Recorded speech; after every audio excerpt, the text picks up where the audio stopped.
Hello friends, তো দেখো আজকেও আমার ডিউটি পড়েছে গাড়ি চাপা দেওয়ার। দেখো আমি ঠিক নিয়ে যাচ্ছি, চলে এসো। তো আমাদের দিকে দেখো বৃষ্টি শুরু হয়ে গেছে, টিপিস টিপিস করে জল পড়ছে, ওই জন্যে আরও চিক নিয়ে চলে আসতে হলো। তো দেখো এইটা হচ্ছে আমাদের ঘরের বাইরে।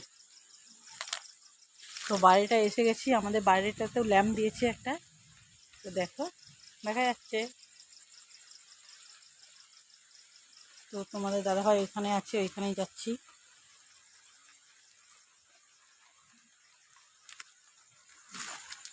তো দেখো এই দেখো চলে এসেছি, বুঝতেছ বৃষ্টির জোর এসে যাচ্ছে, জল পড়ছে। তো এখনের মতো tata bye bye, tata bye bye, tata সবাইকে।